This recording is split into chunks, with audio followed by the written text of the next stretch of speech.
As we all know, okay, got it. So as we all know, in a Scrum team, because we can start talking about the product owner without giving us a background of what makes a composition of a team, of a Scrum team. Then what are the roles in that team before we actually single out who a PO is and what a PO does. So in a Scrum team, ideally there are no titles for the benefit of our new members. So I know a lot of us know this. But sometimes, I'm sure in the real life environment now, some of us are seeing titles, even though the Scrum guide says no, right? So membership of a team should change only between sprints. And the team is expected to be very cohesive and they're focused on the product goal. As we go on the role of a product owner, we'll talk a little bit on product goal. And of course, we know that the Scrum team must be cross-functional. So this is just a pictorial representation of what makes a team. A Scrum Master, a UX architect, a visual designer, technical lead architect, whatever you want to call it, even though they don't want to use the word lead, but we see it happening these days. So people are trying to put some designation to these things. Software engineer and QA engineer. And in the middle of these people is a PO, who is described as the voice of the customer. So that takes us to the next slide. That talks about the roles. There are 3 roles in a Scrum team: product owner, Scrum Master, and the team. The team makes up of everyone, inclusive of developers. Of course, we need to talk about ceremonies, because some of the ceremonies, a larger part of those ceremonies, you have a PO in attendance. In some, you don't. Then we want to talk about the artifacts. Product backlog, which is the sole responsibility of the product owner. Sprint backlog, and maybe you want to talk about burn down chart later on, because it's also a chart that the PO uses at some point in conjunction with the Scrum Master to identify how work is being churned out by the team. So this is just another pictorial representation of what happens within the Scrum team. Every day we do our daily Scrum meeting. We start with the stand up in the morning or whatever time the zone that fits for your team, depending on where they are. A sprint is typically between 1 to 4 weeks. And the goal is to release a potentially shippable product increment. Here we have the product backlog, which is being ordered by the product owner. We'll start getting to that as we move on. Sorry, I think I jumped somewhere. Okay, this is a PO, right? We all know that the PO is the voice of the customer, but oftentimes, many times in organizations, the product owner also has some reporting lines to leadership. And in several occasions, from what we are seeing now in the real life environment, sometimes like this VP sales or VP customer service can actually be a stakeholder that the PO is even getting requirements from, depending on what they're doing. Maybe they're building a sales platform for a client. So this VP sales that looks to us as if it's a reporting line can also be like an SME that understands that is solely responsible as a profit center to deliver a sales platform for a certain client. So the PO gathers requirement from them and brings this requirement to the team for discussions. Before then, he will have had a ordered list of product backlog items, which contains user stories, features, epics, whatever that the team now has to work on to deliver a usable increment. So the PO is accountable for maximizing the value of the product resulting from the work of the Scrum team. How this is done, this is a quote from the Scrum guide. So how this is done, they vary widely across organizations, Scrum teams and organizations, and individuals. So what they're trying to say is, that by maximizing value of the product resulting from the work of the Scrum team, this means so many things. Sometimes we could relate it to by a PO maximizing value by offering visibility of what we want to do. Sometimes breaking it down in to the lowest, maybe I will use the word, permit me to use the word layman terms to the team to understand. And I'll give you an example recently that I witnessed in my organization where we're trying to build an application that is similar to PayPal. And then our Indian developers were having difficulty in understanding the features. They were like, oh, this looks like something that is familiar to us. So the peer was able to tell them in literal terms, oh, do you guys use PayPal? Yeah. Do you guys use Zelle? They said, yes. Okay, this is like a combination of both features in the new product. It's a new product coming to happen. So by that explanation, the peer was able to maximize the value and the future state of what we want to work on. Like letting them know this is the kind of solution we want to work on. And it start giving developers ideas. They start looking at experiences around if they worked on a similar product before, and they can plan along as the team discussed. So the product owner is also accountable for effective product backlog management, which includes developing and explicitly communicating the product goal. I just spoke about the product goal, which is a future state of the product or application that we are working on. So it's just like me being able to tell you as if I see myself as a PO, I'm able to tell you, oh, we are building an app that looks like GT Bank Mobile. So I was able to let you know what this product will look like in the future. So it creates and clearly communicates these PBI items, ordering of these product backlog items, and ensuring that the product backlog is transparent, visible, and understood. Transparent in the sense that every effort, every requirement, every detail that is required to deliver this increment is explained. Nothing is hidden. Everything is laid bare on the table for discussions, for us to see if we have a clear understanding on what we want to do. Then of course it offers visibility, and it gets people to understand what we are working on.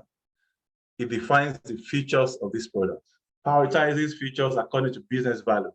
Now, I will give you an example of how a PO prioritizes features according to business value, and I will relate it to an application that all of us use every now and then for transport, Uber.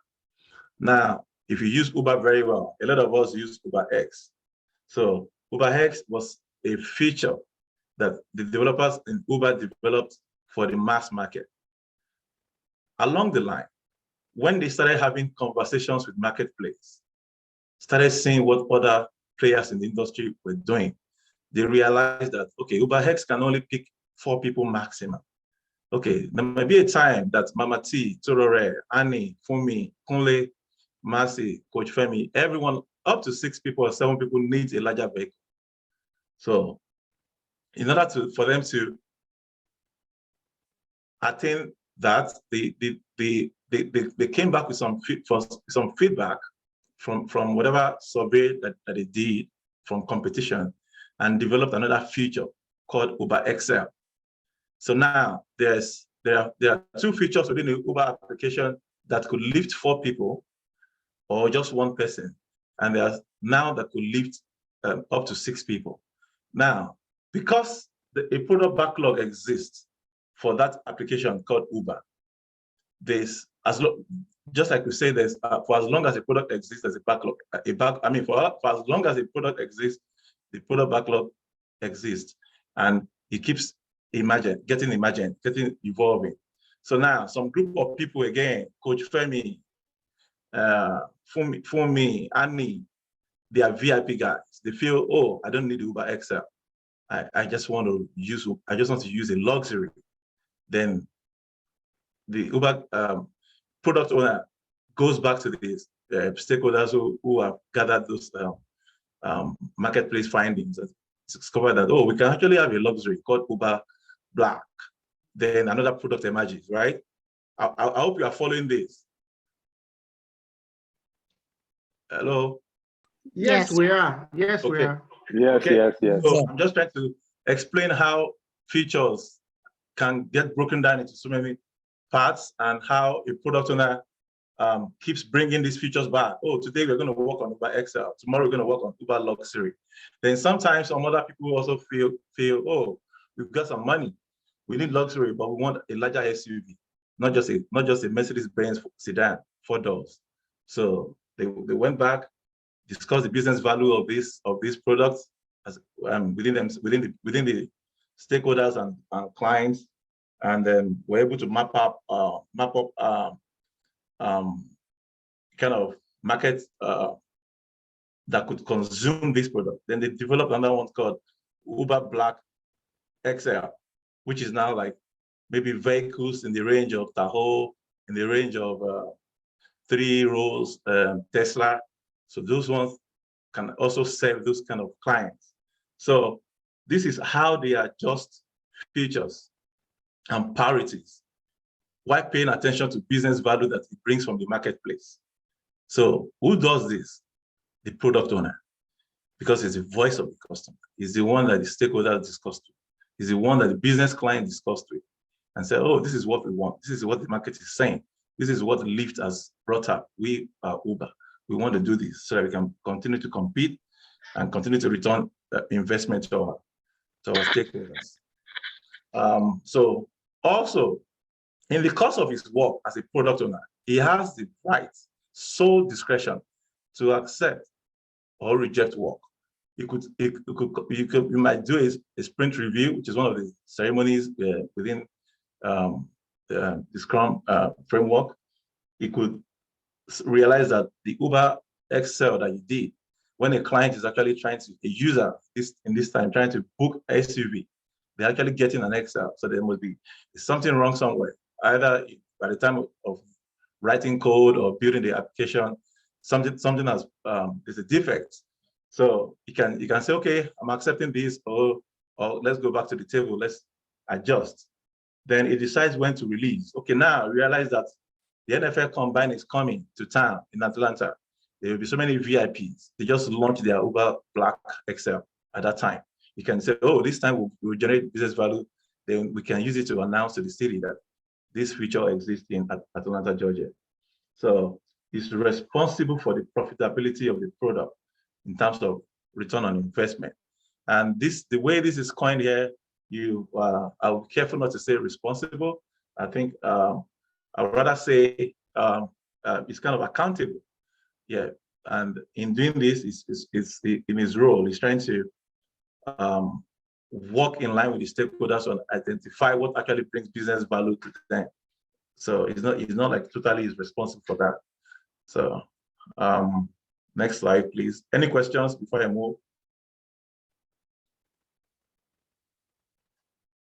Any questions?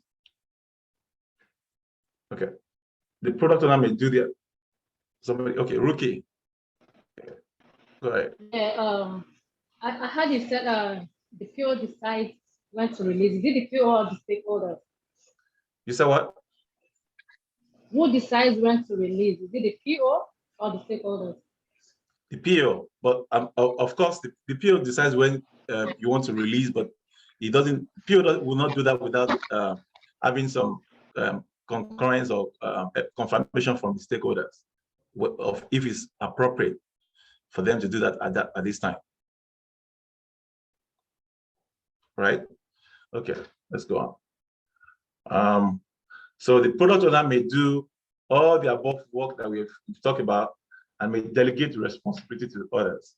So regardless, the PO remains accountable. For product owners to succeed, the entire organization must respect their decisions. So you as Scrum Masters, because part of this topic was for us to understand how the PO serves the team. And I could also say how we as Scrum Masters also serve the PO. So we must ensure that stakeholders, business leaders respect the voice of the product owner. These decisions are visible in the content and ordering of the product backlog and through the inspectable increment, and the sprint review. So sprint review is another Scrum ritual where the PO, of course, has to be there. We'll discuss that as we move on. The PO is one person, it's not a committee. The product owner may represent the needs of many stakeholders in the product backlog. Those wanting to change the product backlog can do so by trying to convince the PO. So I give an example. For that Uber experience I gave to you, Uber XL, Uber Luxury, Uber Black, they are all different products that could actually belong to different stakeholders within a certain organization, because everybody sees themselves as a profit center. So if they think this product will be better than the other, then they communicate that feature to the PO, then they discuss it, they break down. In line with the Scrum Master, they have meetings to break down, to understand the requirements very well. So now, there are so many stakeholders in a given organization, but this PO represents all their interests. So he's talking on behalf of the guy that promotes XL. He's also talking on behalf of the guy that promotes luxury, or the guy that drives a regular Uber. So, and those that want to change the product backlog can do so by trying to convince the PO. So the PO form bridges between the business and the team. He works closely with software architect, technical lead to form the technical vision. He ensures technical vision supports business goals, because now we've seen instances where developers are working, on the product, but their idea, their innovations, their creativity around how to do the development work does not align with business goal. The business goal might be in line with the budget that is allowed, that is available for that particular work that they're trying to do. So the PO brings everybody in team to ensure that, your technical ideas are good, but at this time we don't have the wallet, we don't have the budget to support that. So it uses the product up many times. Of course, the PO will test the product, they try the new features every day and provide the feedback to the team. So, and as you see in on different program board, ADO, Jira, you see some swim lanes that are responsible for PO approval. So it does that by testing and the features as a user to actually see if he actually meets our acceptance criteria or our definition of done. He acts as a figurehead for the team. So see a product owner as a lead singer in your church, in your choir, who is the guy that holds the microphone in the front and lead everyone in worship, for example. So it's a go-to resource for the team. It's a vision holder for the product, and it tests everything to make sure that it matches the vision. Now, some of the Scrum rituals and ceremonies that the PO must attend, according to the Scrum Guide, you have the sprint review and also sprint planning. Like in the sprint planning, we all know is a collaborative effort of the entire team to be at that event. But the PO ensures that attendees, which includes, at this time, might include anyone that is invited that has something to do with the product, which maybe you call a stakeholder, or the attendees must understand the PBI items and being able to have understanding of the product vision even at planning time. So for sprint review, in sprint review, the team presents what is accomplished during the sprint. So it typically takes the form of a demo of new features or underlying of the underlying architecture framework, where the PO is checking to be sure that we actually the product is defect-free, or if it has issues, then it can bring it up back to the team for us to make any corrections. And it's an informal meeting. There's no slide like we're using slide today. A 2-hour preparation time rule, and the whole team participates. So the PO invites people, stakeholders, anyone that has something to do with the product that they're working on for this ceremony. And also at this sprint review, the Scrum team and the stakeholders review what was accomplished in the sprint and what has changed in their environment. So environment here, you would say in the user's environment, or maybe in the marketplace. If you release a feature that is no longer required, maybe some things have changed. And I'll give you a very close recent example of we are all getting into the tax season. My company works on, my team works on the tax products, right? And now we are getting some new features that we need to update on Form 990 and Form 1040 because of the tax credit of Biden to people with children. So now something has changed in the marketplace between last year and now. Now this feature came to us from the product owner. Okay, now we need to update this form. We need to make it to include these so that people can effectively file their taxes and be able to allocate time to review the tax credit element. So in the sprint review, attendees collaborate on what to do next. The product backlog may also be adjusted to meet new opportunities. Time boxed to a maximum of 4 hours for a 4-week sprint. For shorter sprint, the event is usually shorter. Now, the major task of a PO, aside attending sprint planning, attending sprint review, is ordering the product backlog in a way that it follows priority. It follows business value. It follows timelines of stakeholders. It follows commitments to the business leaders or the users on this feature that it is a certain Scrum team is working on. And the product backlog is emergent. It's an ordered list of what is needed to improve the product. It contains the requirements. It's a list of all desired work on the project. We want to develop an application to order food.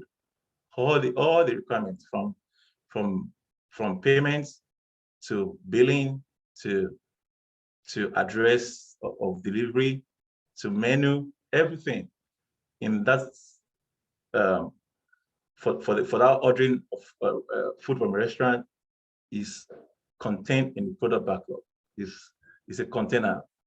So a list of all desired work on the project, ideally expressed such that each item has a value to the users or customers of the product. So the payment option creates value.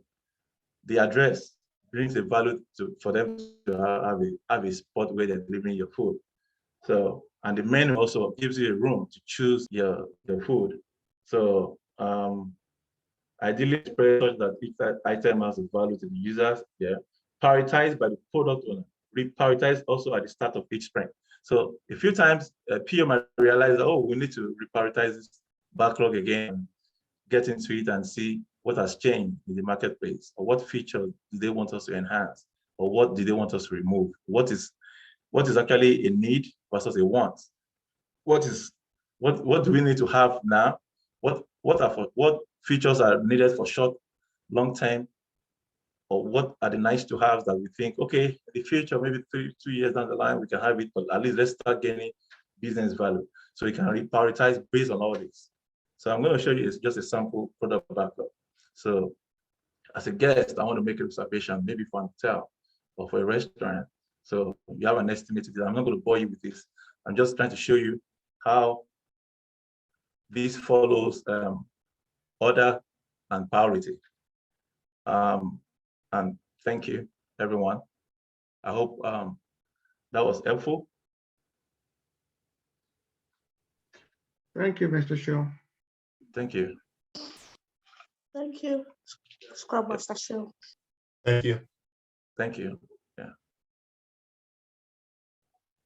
Questions? Do we have questions for our most senior Scrum Master Shaw?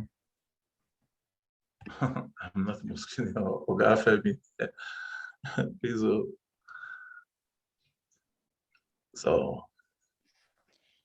Thank you, Shil. Mr. Razak has a question. Mr. Razak, over to you. Okay, thank you very much, Mr. Sheung. On your very first slide, Mhm.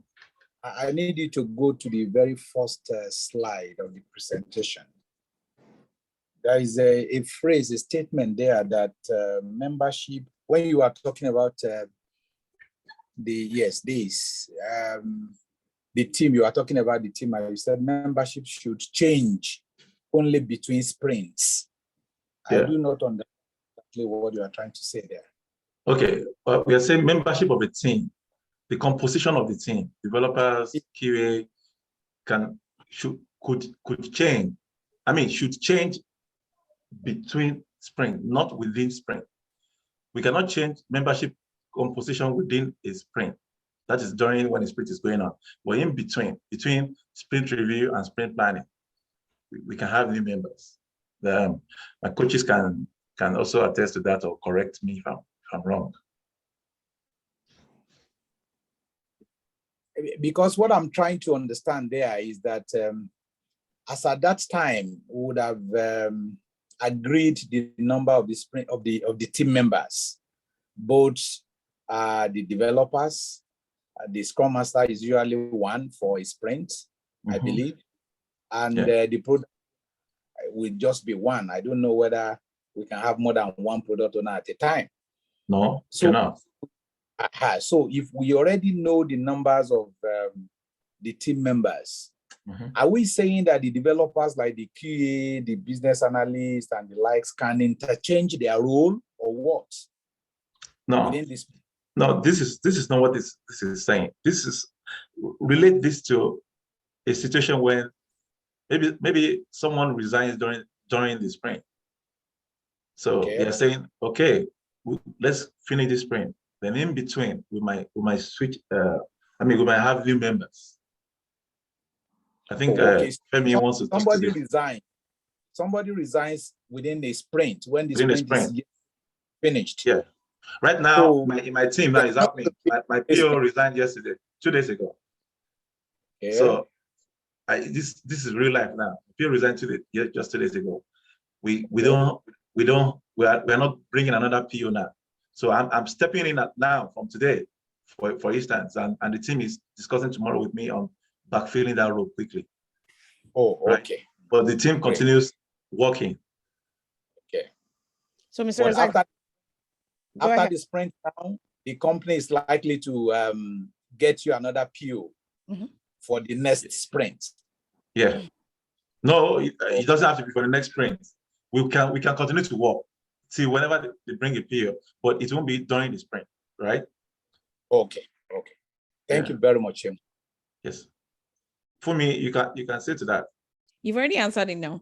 So when developers can leave, like I have a couple of developers that are leaving and they check the time that they leave. For example, after the bonus season and it's a new fiscal year, people will leave, they'll go to other organizations.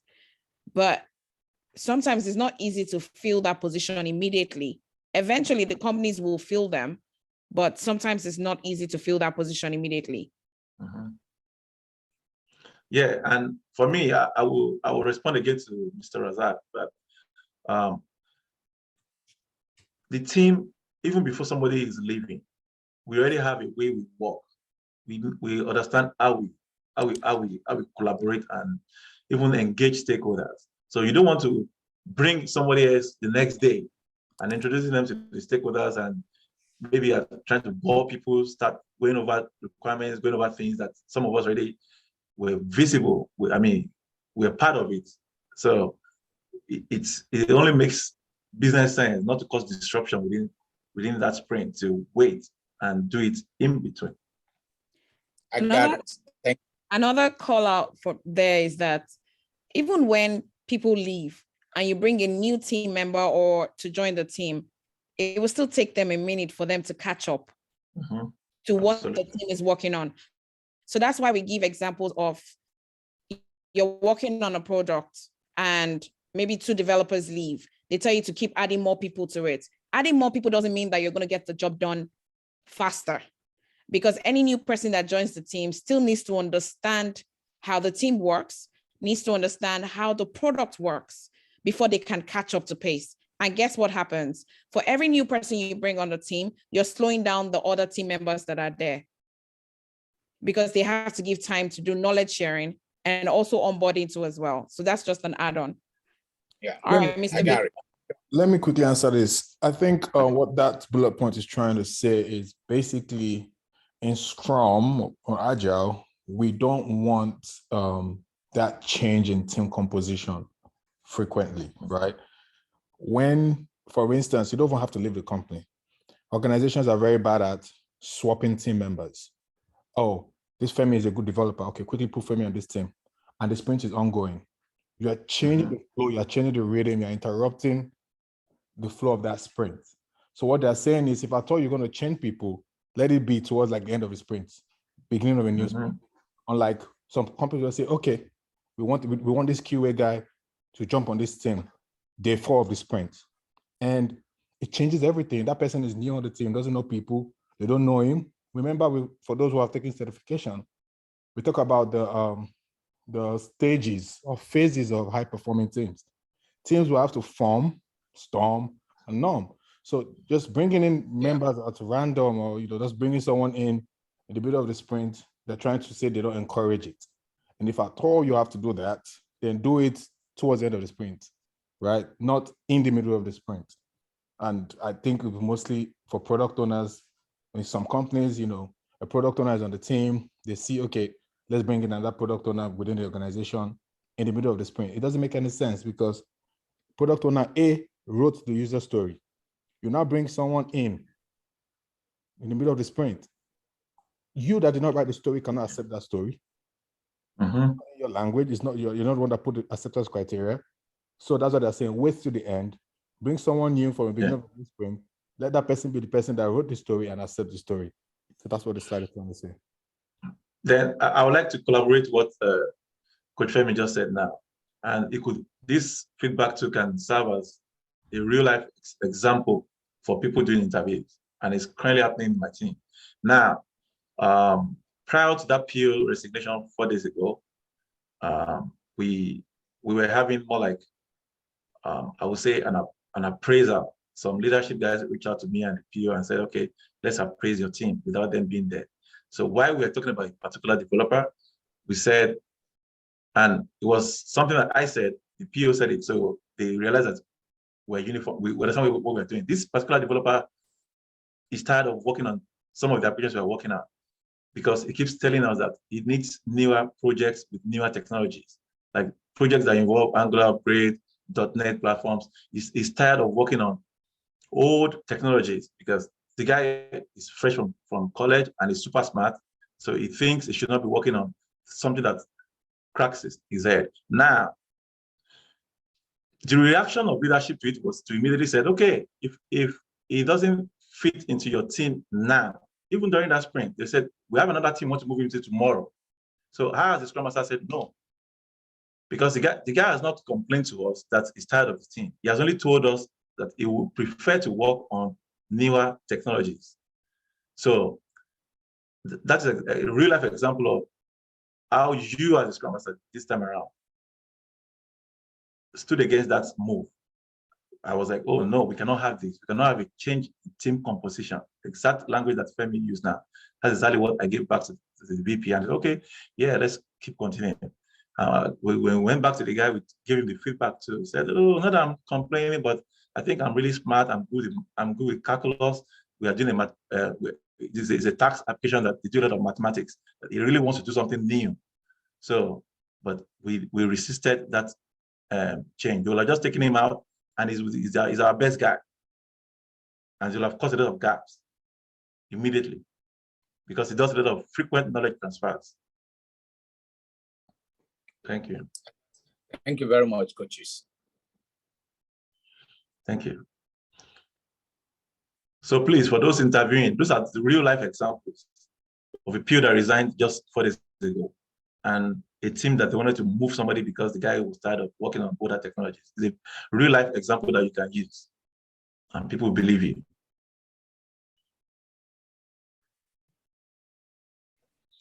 Gotcha. Thanks for that, Sean. Thank you, ma'am. All right, Victor, Go ahead. Thanks for that wonderful presentation. I don't know if I heard you well or maybe getting mixed up. Did you say that that during the sprint review that the PO gives the go ahead to release the product? And if yes, then what's the role of the stakeholder in during that sprint review? Then the second one too. I don't know if I can add two at the same time. There was the one you said that the PO also gives assign roles to people. Is that part of? No, it does not assign roles, but is at liberty to assign functions to assign his tasks to someone else if it's not available. Right? Oh, okay. Like, I'm not going to be in tomorrow. I think one of these developers understand how I do my work and they understand the requirements very well, standing for me at this session. Okay, perfect. I understand that now. Okay. Then about the first one you spoke about, you talked about what again? Remind me of the first question, please. No, I said during the sprint review, you said that the PO gives. Okay, yeah. So don't forget that the PO is the voice of the customer, right?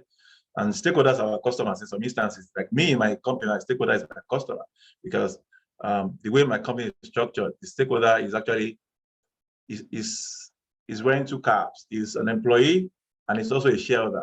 And I say a shareholder in the sense that, not shareholder. It's a profit center person. Like the application we are developing is his baby. So the company hired him because of that application, right? So if it comes to sprint review and he's on the same page with the PO, and PO is saying, "Oh, this is not what we want. This is not how we want this application to work." Go back and do some minor changes. We confirm also from the stakeholder at that meeting. If the stakeholder is there, the stakeholder does not have to be there. It's only when he's invited, he or she is invited. So it could say, "Okay, this is not what we did. This is not what we budgeted. This is not what we planned for. This does not align with our acceptance criteria. This does not follow how this application should work. This is not the kind of UI UX experience I want to see. This is not the kind of interface that we gave you the mock-up." So many angles to this, and they could say, "Okay, let's go back to the drawing table." They could take it back to the backlog again, prioritize and try to fix the issues. Okay. So some instances you don't have the stakeholders doesn't need to be there during the sprint review. I don't have experience. It doesn't have to be there. Okay, perfect. For me, you can correct me if I'm wrong. Tolore, Mamati, everybody's there.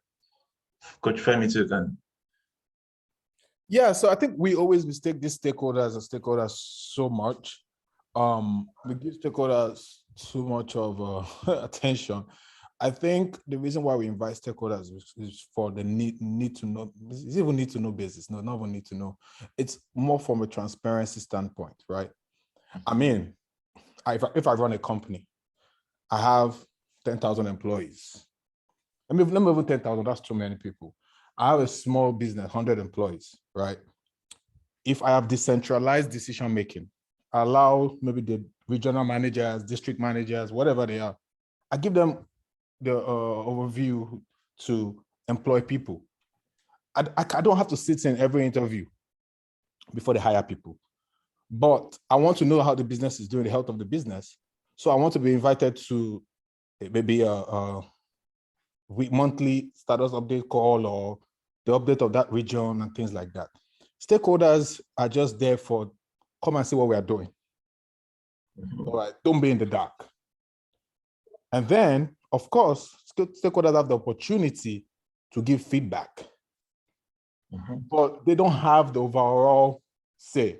They might have veto power. It's just like the United States of America. We have a powerful president, but not all lies on the president's power. The Supreme Court is more powerful than the president in some instances, right? But there are instances where they all do not agree, and president will use what we call veto power, right? So similarly, stakeholders are supposed to attend those demos to just say, okay, you people are building a car, a new car that's supposed to fly. Of course, the CEO of the company or the senior leadership have other things that they worry about. They worry about investor compliance, other things.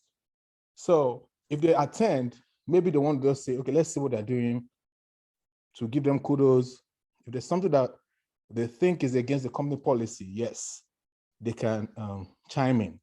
But their duty is not for them to take over the call and be like, oh, no, I don't like what I see. No, you've given your company a product department.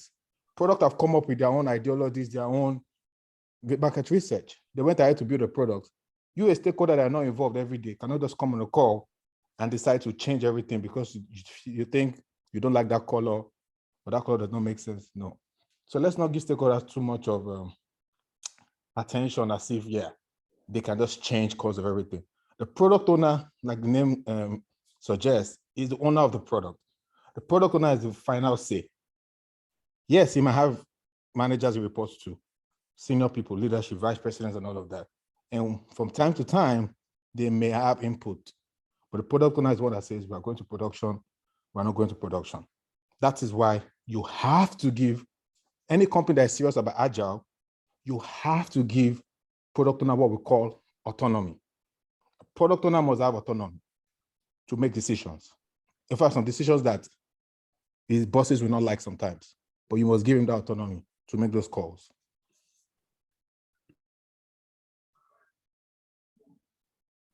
Thanks, Sas. Thank you. Mr. Lukman. Yeah, Coach Femi, thank you. Hold on, you're skipping someone. Mercy had yeah. Mercy, go ahead, your question before Lukman. Oh, thank you. Can you hear me? Yes, we can.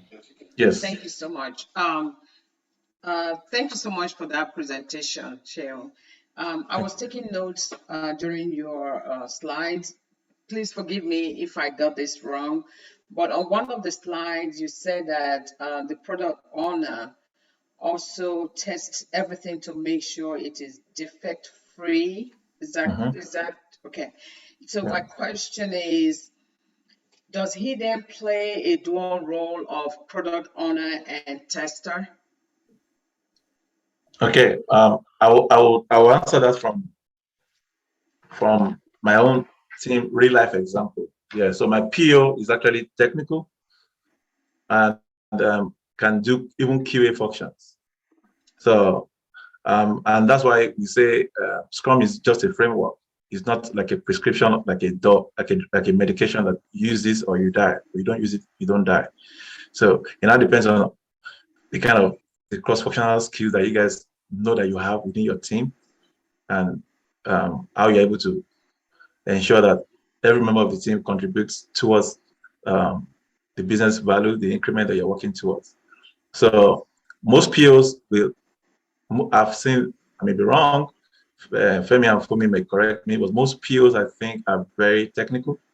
So they can, some even do development work just to support the team sometimes, even though it's not supposed to be, but we've seen a lot of things now in reality. So I can leave that to other people to react to that. Thank you. Let me quickly answer that question. So you said a product owner might also take the role as a tester. Yes, right? Yeah. If you were trying to buy a house, right, or build a house, whatever the situation is, and you give requirements to a builder and say, build me this 5-bedroom house with swimming pool, with whatever it is, right? When they tell you this house is ready, right, for you to have given them the requirements, you're the product owner, you're the business owner. At the end of the day, they're working for you, right? When they tell you they are done, right, you have to go and look at this house.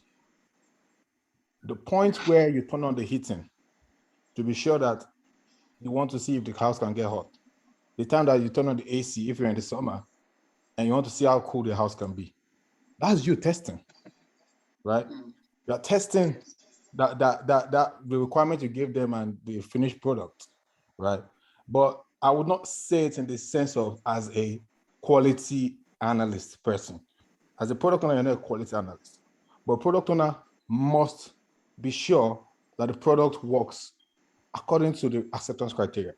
Now, that's why we have QA on the team, quality analyst, quality assurance, whatever they call them. Their duty is to tell the PO and say, good to go.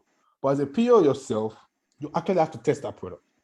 if we were building maybe a PayPal, and the product owner for that PayPal, they built that product a new functionality, and that functionality was to send money and receive money.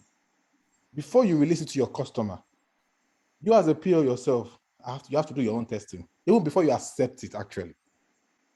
And that's when they call it demo, like internal demo, where the team will quickly demo to the product owner.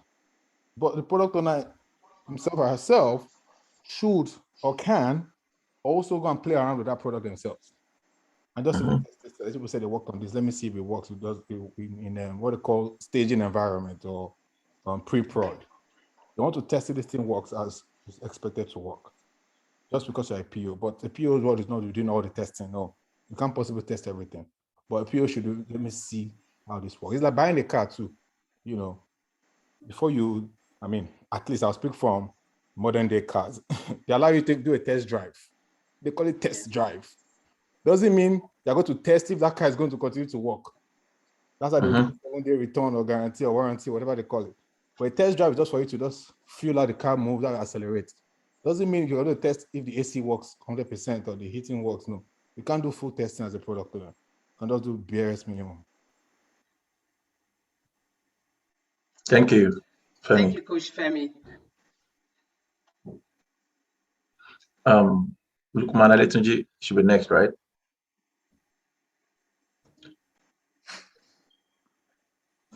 Mine is coming as just trying to seek clarification on some things here that Coach Femi said. I remember in one of the lectures we had in the past, Coach Femi did mention that the product owner don't have to really wait till the review before. Something's wrong with your sound. Your sound is really muffled. Oh, can you hear me? No, you're far away from the mic, sounds like. Can you hear me now? I mean, what do other people feel? Maybe it's just me. I can hear you perfectly. Can you hear me? Yes, go ahead, sir. Okay. Yeah, you mentioned the other time that the product owner accepts on the go. They don't really have to wait till a review before work done is being accepted. Then again, I need clarification as regards the stakeholders. You mentioned now that stakeholders can be staff. And I also want to believe that stakeholders also can be business owners or the owners of the business that have the final say, so to speak. So at the review session, let's say demo is done and everything looks okay, but the business owner particularly has an issue with the demo. Maybe it's not met the definition of done or the description they want. Everything one done on that product is not done, and they raise issue. They give a very negative feedback. What do we do in that instance? And I also remember you made mention of rollback in one of your class, that there's issue of rollback. When it's rolled back, it's taken back in for rework. And at that point, we determine the root cause of that problem. We learn our lessons and take it back to the new sprint and do it right. So I need clarification on those areas. That's the problem when you ask so many questions. I don't remember which one to start with. Let me start with the last one first. Remind me of, you had 3 questions. I think I remember the second and the third. The third question, you said rollback. Now we only use rollback in the instance when there's a bug in production. It has nothing to do with the development, right? We build something. We hear of car manufacturers are doing what they call recall. They're recalling cars and things like that, right? Because there's an issue. They discover that there's an issue that can cause accidents. You hear there's a recall on all 2020 Mercedes-Benz because of the airbags, blah, blah, blah, blah, blah. Because of the vehicle manufacturing, you can't fix it on the fly, but they're building hardware, they're building a product. In software, when there's a bug, right, what the team can do is, if this is a critical bug and they just released it, like When we roll back is when we literally just release this thing to our customers and we found a glitch. We quickly roll it back to the previous, basically taking it back to when nothing was released. Take it back to the last version, right? If you try to update the logo of Zoom now from blue to red, and the moment we understood that the red is not looking good, a rollback will be sending it back to blue. That's what a rollback is. Mostly when we're dealing with bugs that we talk about rollback. So that's not to do with product owner role. Okay. The second question, which I can remember again, you said stakeholders and decision making. Stakeholders, Yes. their duty is to give us feedback, right? But their duty is not necessarily to give a say, a go or no go, like we call it. Product owner is the one that has that final say.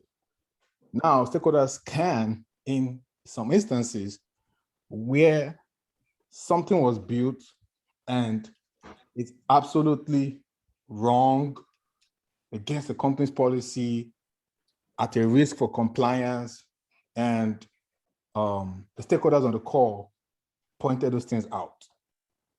Now, at that point, obviously, they will give the product owner that feedback, and they give everybody the feedback on the call. Product owner would maybe have a follow-up conversation with them to really understand better how can the team improve on that issue. Because at the end of the day, the product owner wrote that user story, right? The team built it. So the disconnect will be coming from, is it the team built something that's wrong? Or the product owner wrote the wrong requirement, right? And on the demo session, it's not right for a stakeholder to necessarily talk bad about what the team is building.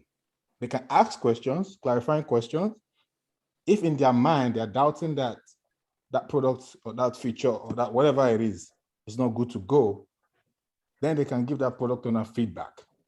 And the product owner realize that, yes, this feedback makes sense. Or maybe these people don't understand, and it's his duty or her duty to explain further what the team was trying to do.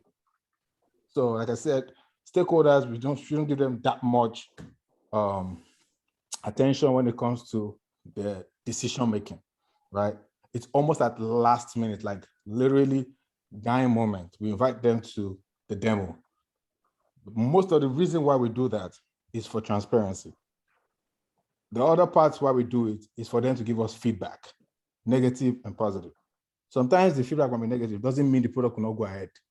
We'll just have to go and fix that issue later. But the product will still go ahead with that sometimes. Sorry, say that again.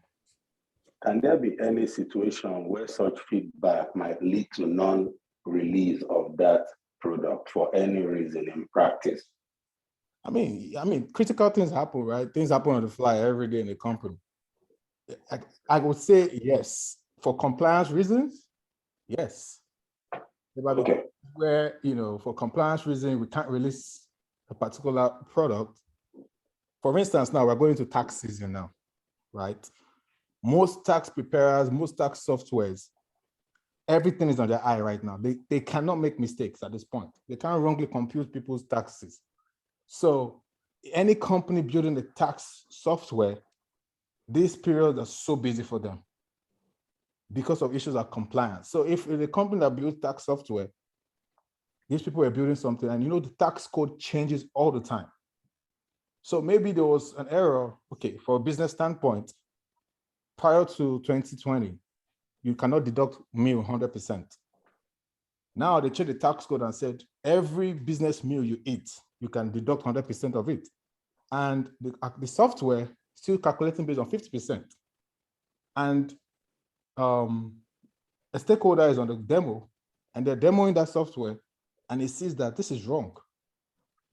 You're supposed to allow this thing deduct 100%, blah, blah, blah, blah, blah. At that point, they can decide that we cannot release this product because we're going to compute people's taxes wrongly. And they'll still come back and complain and, we'll lose our customers or things like that. Yeah, so there's some instances like that a stakeholder can point out that, yeah, we're not going to go ahead and release this. But again, like I said, product owner is still his decision. It's the product owner's duty to explain for or against. Whether you agree with what they're saying or explain for that maybe they don't know what they're saying as stakeholders. And your job as a product owner is to give them clarity on what you're building. Okay, thank you. There was no first question. I thought there were three. All right, you're welcome. Okay, which other one? No, you already answered. You already answered, or you explained the rollback and when we use the root cause analysis, and I think I'm very clear on that. Then on the stakeholders, to the business owners are there too. You also explain that they don't disrupt the product owner for any reason. They give them that power, that autonomy to take their decision and decide what they want to do. So that's also very clear. Anybody can be a stakeholder. So I know sometimes people always ask a question. Stakeholder is not a position. Neither is it a designation. It's just the way we use team. Team is not a position, right? I know stakeholders can be customers, even end clients we are servicing. Yeah. So people get confused when we keep using that word stakeholder. No. They'll think it's the owner of the company. Could be a vice president, could be a subject matter expert, could become external, could be a consultant.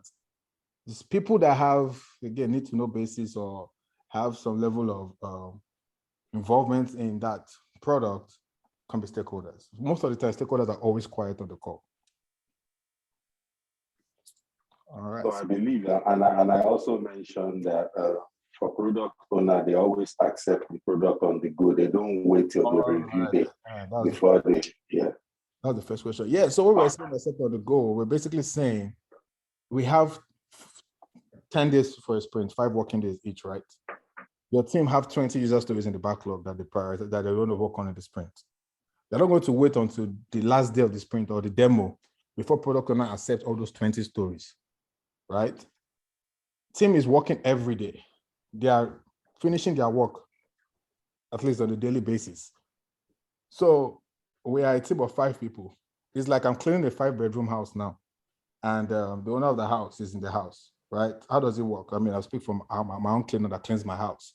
They come to my house and they disrupt my day. But they start with 1 bedroom.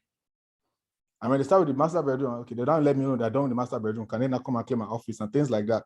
Then I can now, I'll move to my master bedroom, then I can go and accept that work. Okay, you're done. And I see there's any issue, I go there and call them back. See, the faucet is looking like the fingerprint on it and things like that.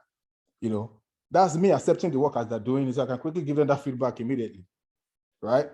So similarly, as you're making, as a team that's finishing user stories, they are showing their product owner. That's scheduling time with the product owner. Say, okay, we are done with, we're in a hotel booking company now. We are finished building this feature where people can book hotels, book rooms, I mean. We'll show the product owner, come and see you. We are ready to book, our users can book hotel. Okay, the next one we're going to work on is cancellation. We're not going to wait till the last day of the sprint before the product owner saw how to book hotel, how to cancel hotel, how to update your credit card and things like that. But all of those things are user stories. So product owner should be seeing that update as the team is updating or working or forging ahead, basically.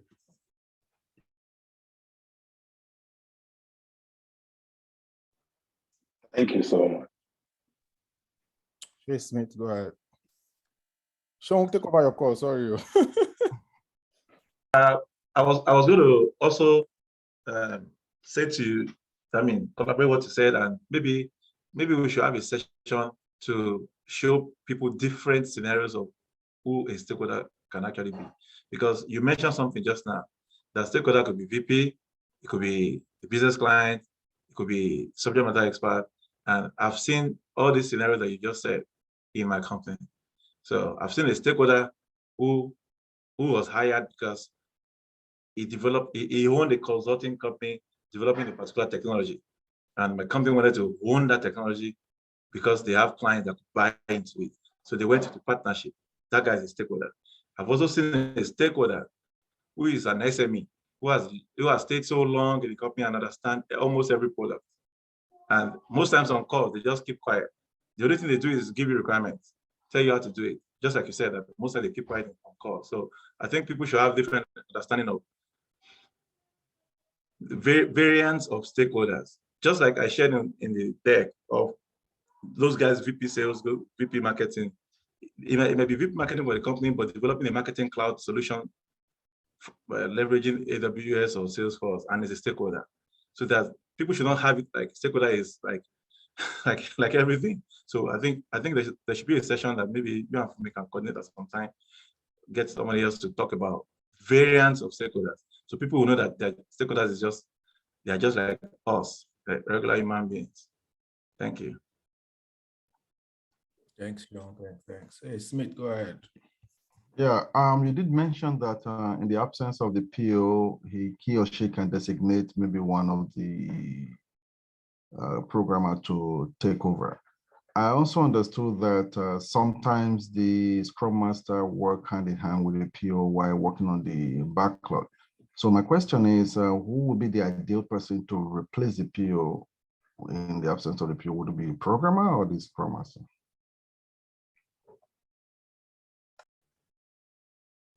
Okay, from what I've seen, and I don't think there's a one rule answer to that question that you just asked, but from what I've seen most tech lead in a team quickly stepping in for PO when they're not available.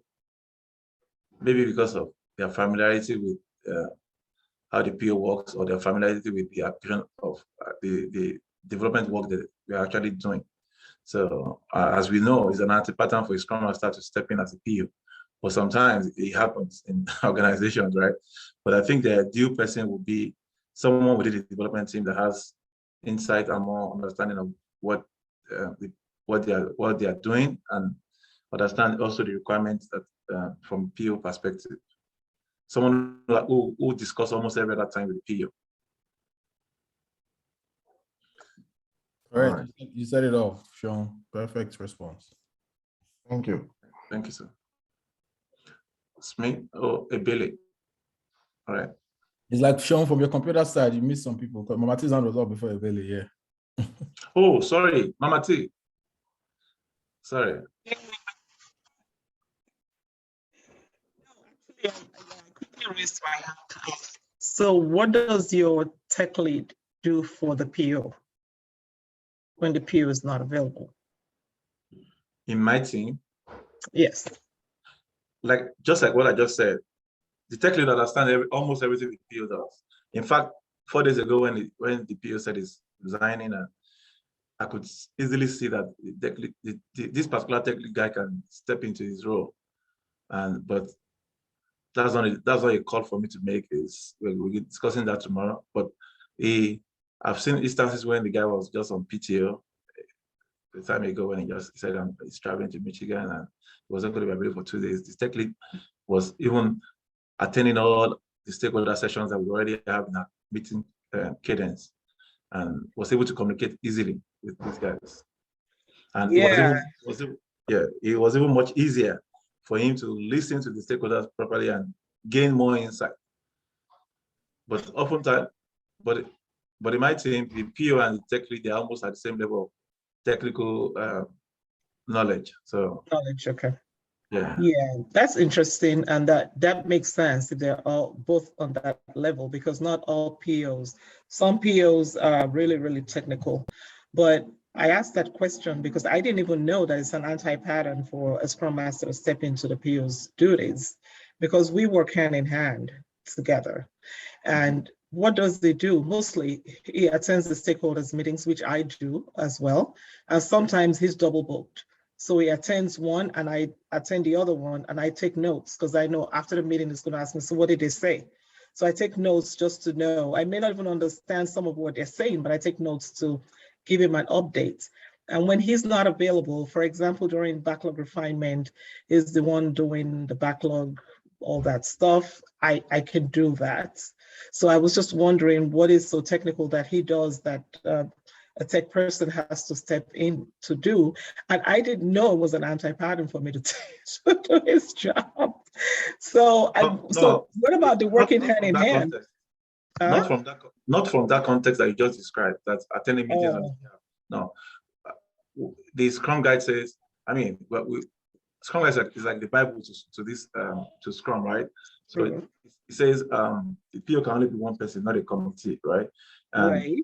Scrum Master cannot step into that role as well. But in reality, we've started seeing things happening, right? That's I see. Sorry, it's an anti-pattern for a Scrum Master to do dual role as a job. Yes. Okay, I see what you're saying. Yeah. Okay. But when he's not available, I tend to step in because we work hand in hand. And I take on that hat and do the refinement and everything and the prioritization based on the knowledge of the products that I had prior to that day. And I also attend the stakeholders meetings. And I'm saying this to say, Sheldon said earlier, it's not a one cap fits all. How do you all say it? Yeah. It can be a different way in your organization. It can be another way in another organization, but there is no one way to do this. All right, thank you. Thank you, ma'am.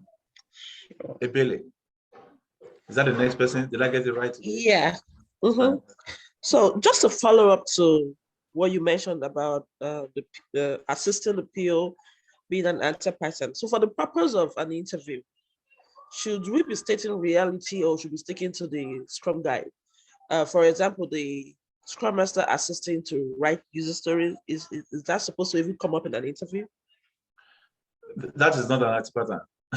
So that is not what they describe as an anti-pattern. Stepping into the role officially as in both capacity is what we are saying, not in real life environment where you're just helping to write user stories, helping to, attending meetings with stakeholders together. So, we talk about transparency, right? Transparency also involves me being able to attend meetings with the PO, and he's able to come back to me and say, oh, did I hear something right? What did you write down? And we're able to confirm things within each other, right? And that's why for me now, in my organization, I think on Microsoft Teams, we are not able to record. I don't know, maybe it's a license thing.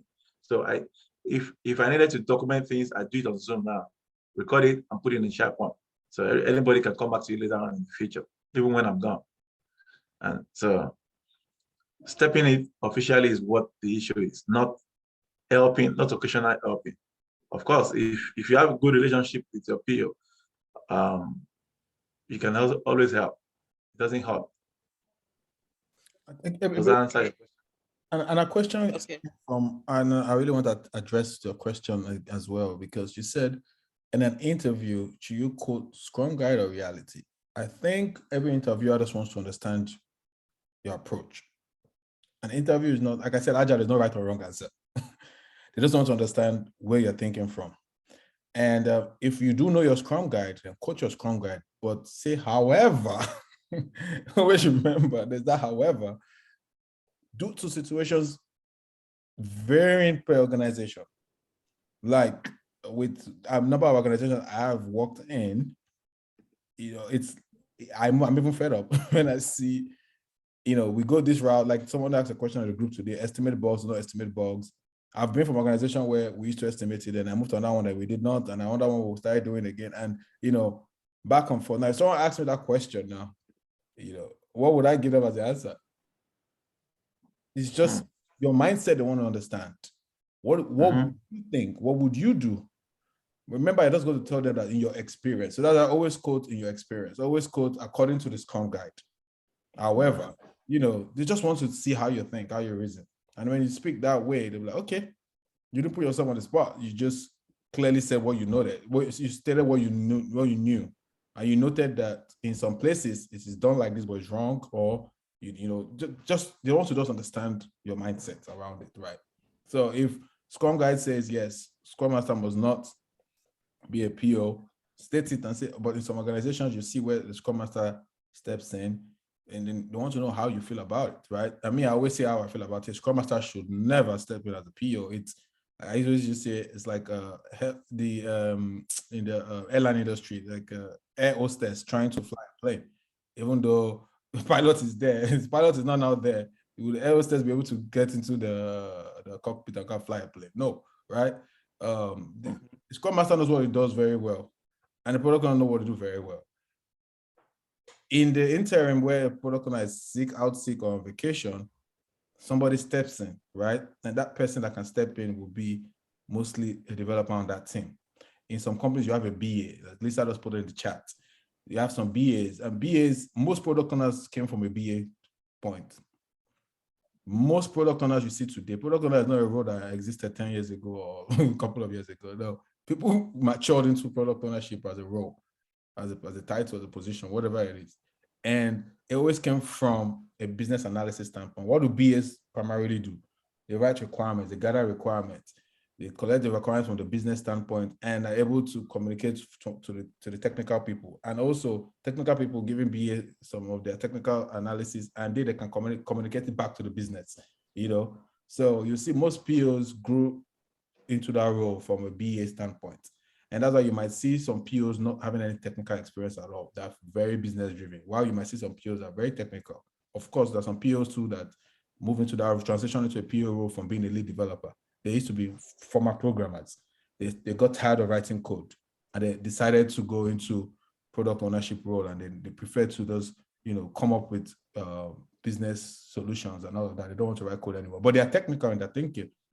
And that's why it's always bad when you see product owner that's very technical. They end up overstepping their boundary because you see product owners trying to estimate with the team or questioning the team's estimate. That's very wrong. That's why product owners have to go through a product owner training. And in the product owner training, they let them know that regardless of your experience, your background, the moment you step in as a product owner, leave that experience behind.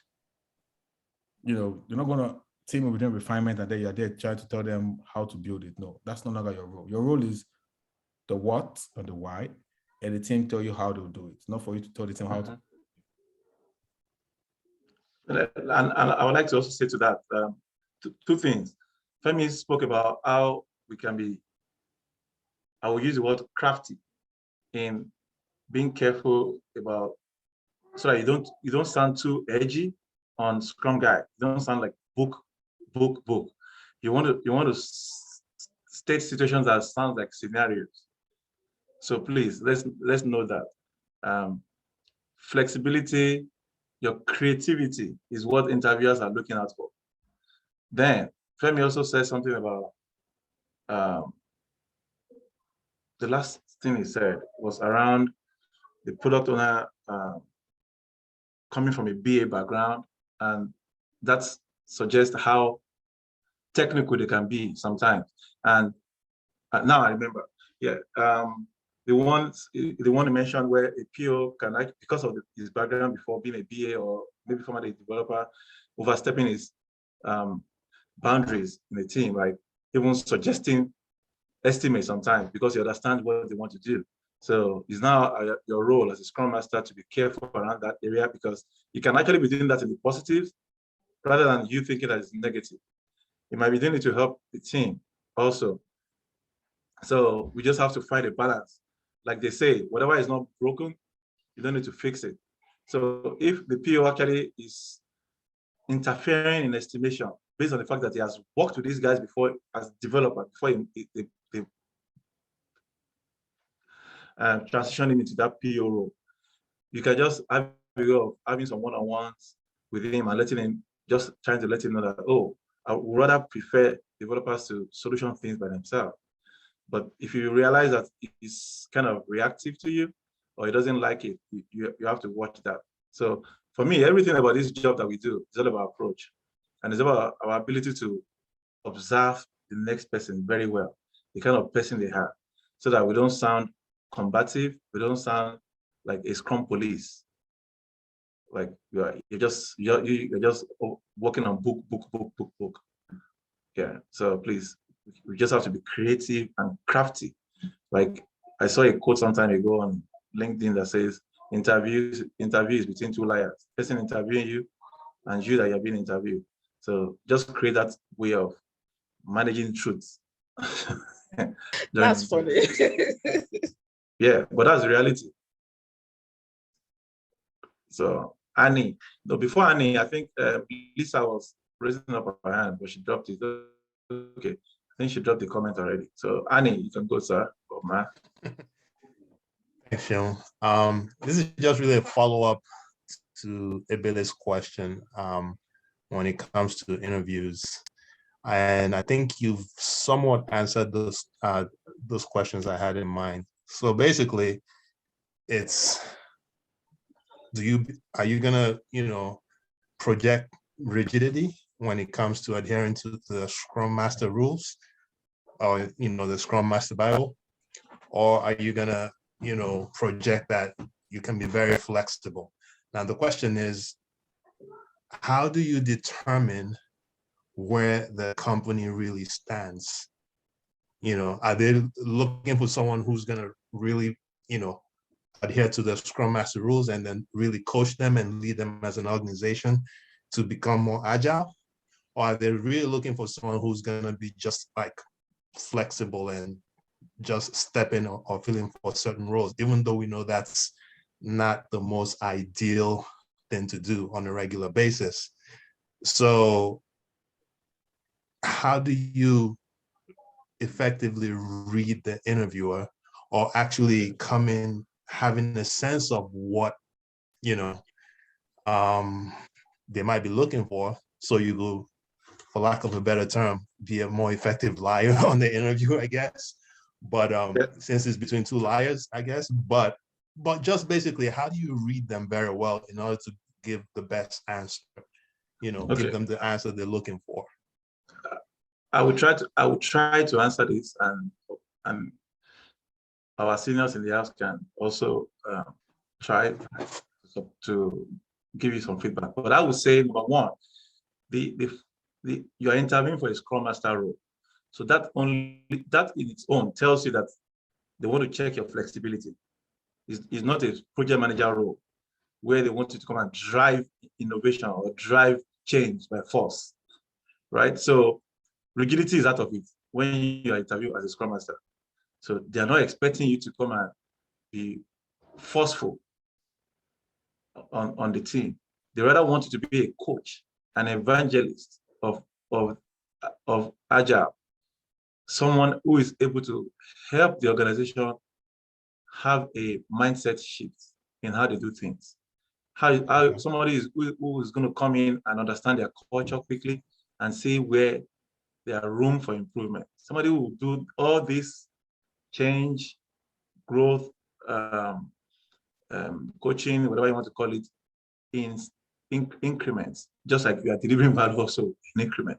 Somebody who's not going to be too rushy about it, but you are also seen to be making progress in the way you are fostering collaboration, in the way you are coaching from top to bottom, bottom to down, and doing it respectfully. And like I've said in this forum before, these nations that we have, Canada, United States, thrive more. We thrive more when we show respect to people. And it helps you even from interview standpoint. If you say you're a Scrum Master, you also sound or appear egoistic, you're not likely to scale the first level. So that can also be a take-home for you.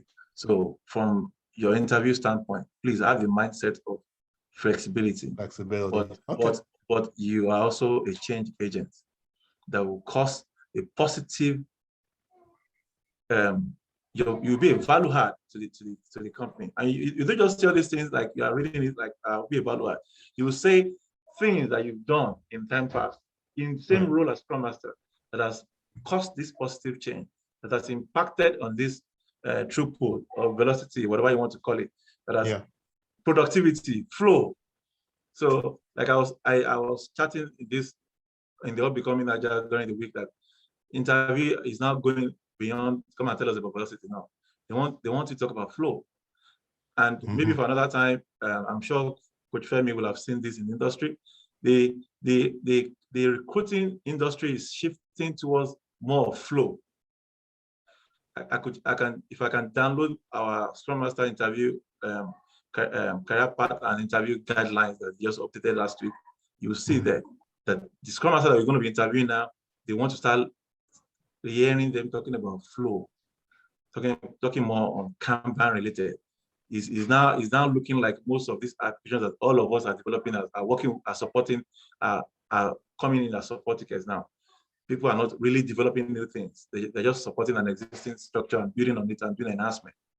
So our understanding of Kanban is very good, so that we can talk well beyond just Scrum.